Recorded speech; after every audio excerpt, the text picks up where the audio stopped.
Di masa kebelakangan ini, dunia terbuka seperti di Malaysia kita sendiri, masuk berbagai-bagai idea agama. Khususnya kita kata masuknya Syiah, masuknya Salafiyah, masuknya liberal, masuknya Almaniyah, masuknya tasawuf yang palsu. Berbagai-bagai perkara, berbagai-bagai penyakit tipu di dalam masalah agama. Maka kita tak boleh nak mengatasi masalah ini selain daripada kita usaha, selain daripada kita kena pisah untuk kita tahu masalah agama dengan secara jelas. Ataupun dengan kata lain, kita kena tahu dengan secara adillah. Kita kena tahu dengan secara logik dalil. Di hari ini setengah daripada pengukuran yang salah, setengah daripada alat timbang yang salah, kita timbang kebenaran satu-satu perkara dengan peringkat. Kita bila kebenaran satu-satu perkara dengan bilangan banyak. Kita ukur satu perkara itu benar dengan hak lebih rendah lagi dengan orang bantu dengan duit pitih dan umpamanya. Maka tali ukur timbangan yang sebenar adalah timbangan ilmu. Kita tidak boleh ukur dengan pengkat seseorang.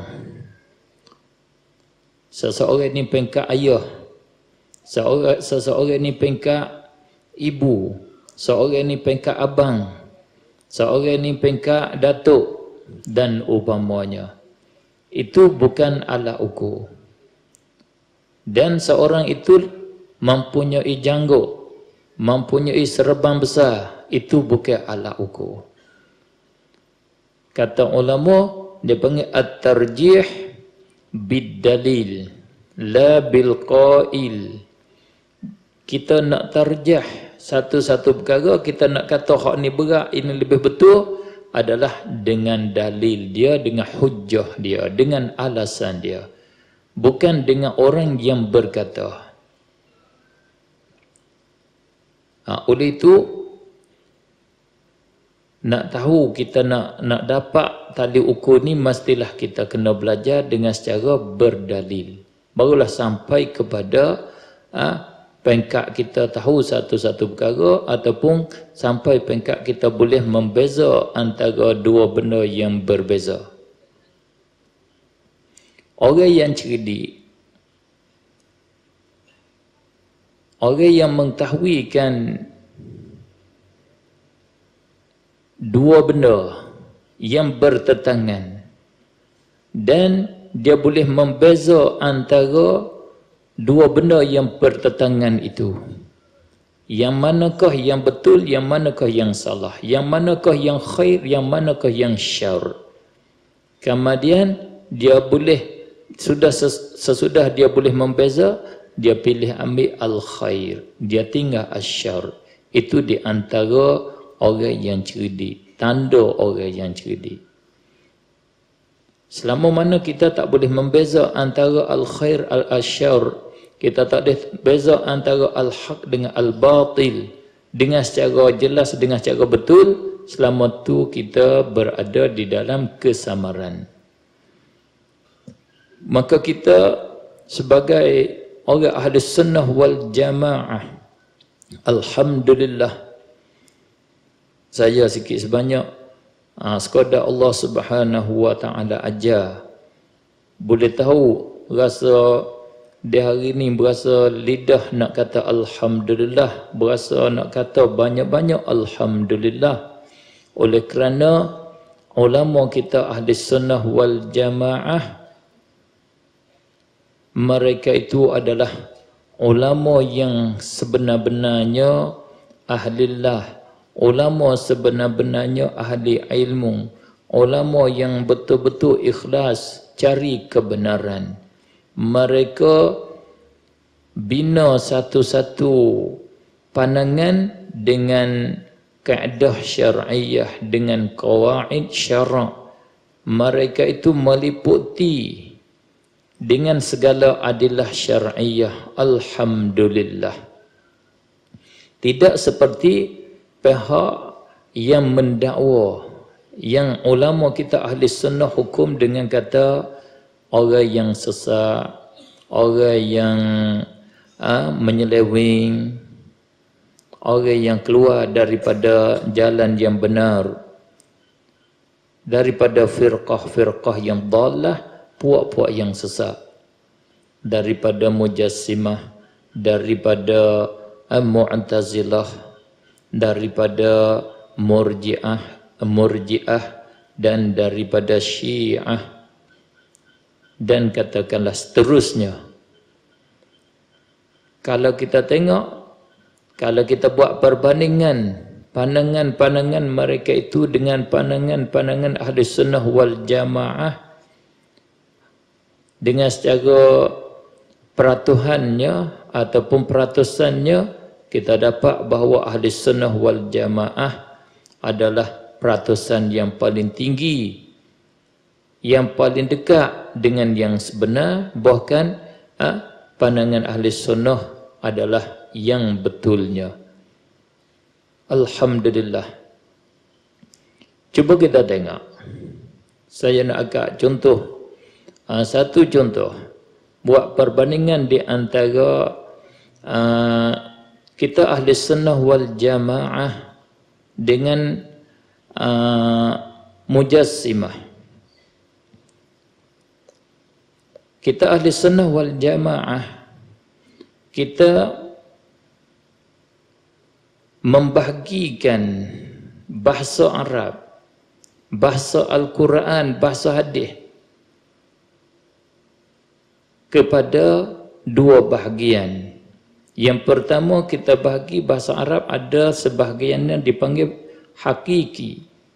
Yang kedua, bahasa dia dengan secara bahasa majazi. Itu kita ulama ahli sunnah wal jamaah. Ada pun satu golongan yang dipanggil dengan golongan mujassimah.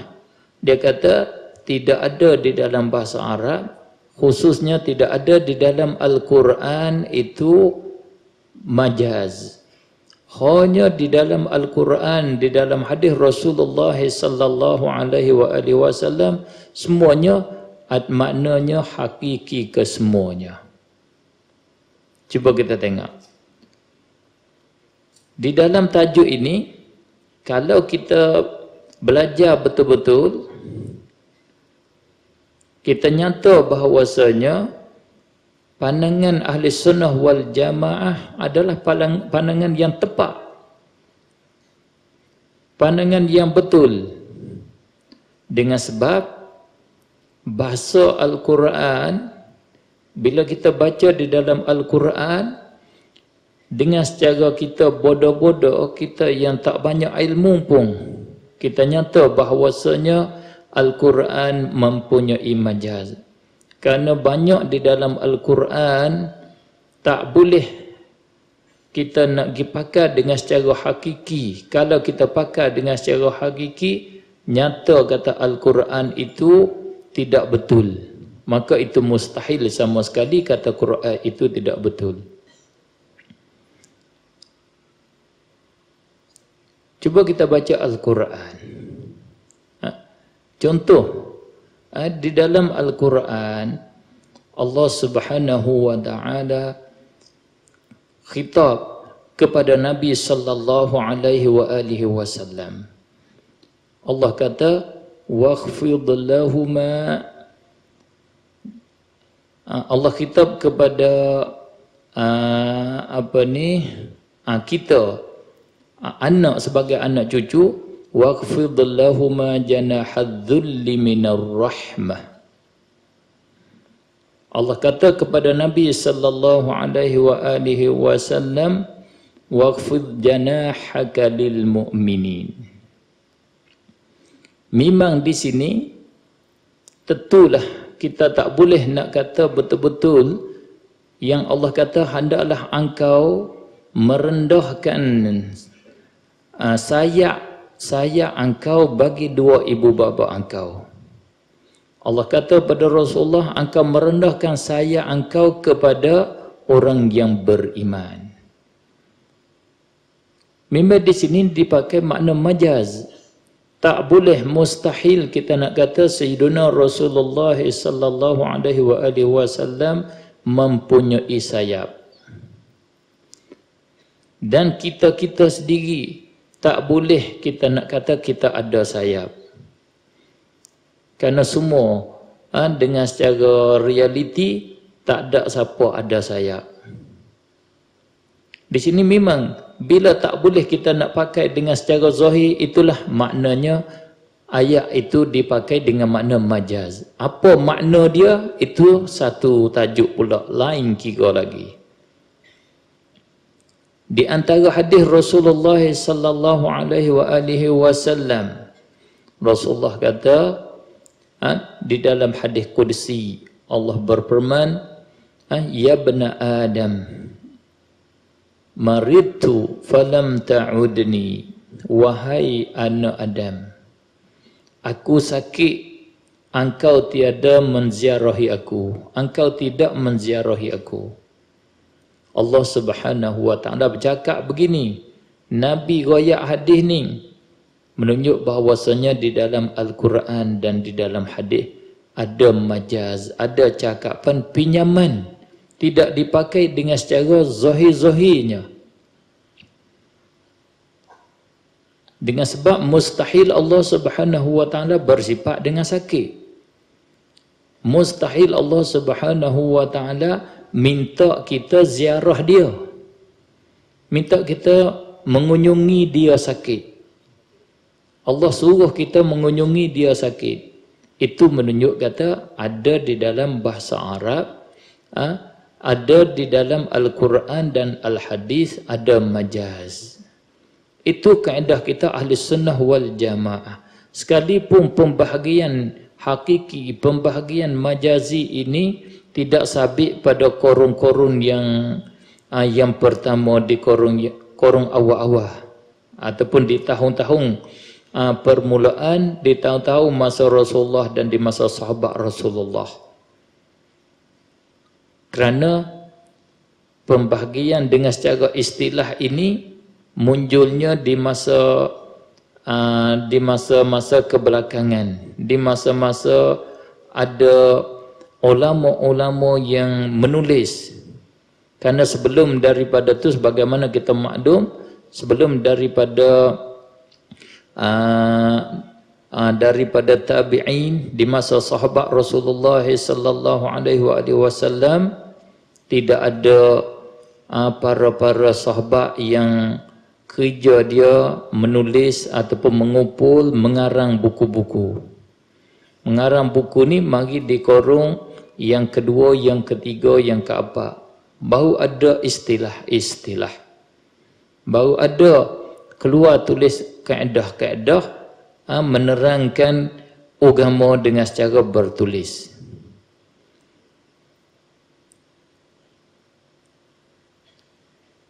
Kalaulah kita tidak kembali kepada kaedah-kaedah ilmu yang sebenar seperti itu, ataupun kaedah-kaedah ilmu yang diasas oleh ulama kita ahli sunnah wal jamaah, tentulah kita di dalam kekeliruan yang banyak.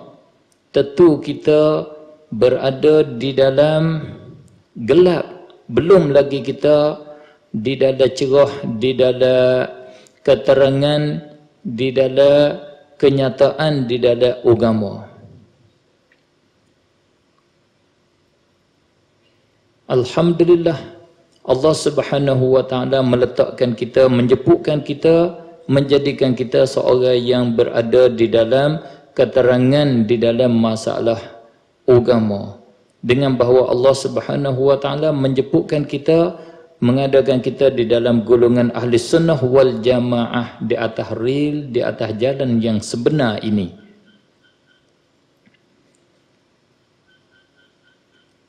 Dengan sebab sebagaimana yang saya kata tadi, yang angkat contoh tadi, kata kita orang ahli sunnah wal jamaah berada di atas keterangan oleh kerana kita berdasar kepada kaedah-kaedah yang terang, kerana kita berdasar kepada kaedah-kaedah Al-Quran, kita berdasar kepada kaedah-kaedah Al-Hadis yang sebenar.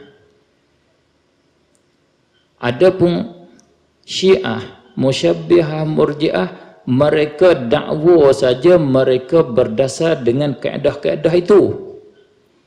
Di sinilah salah satu pada perkara yang sangat-sangat menyusahkan, yang sangat-sangat jadi berat bagi kita-kita orang yang tak pandai ni untuk nak menyelesaikan masalah ini.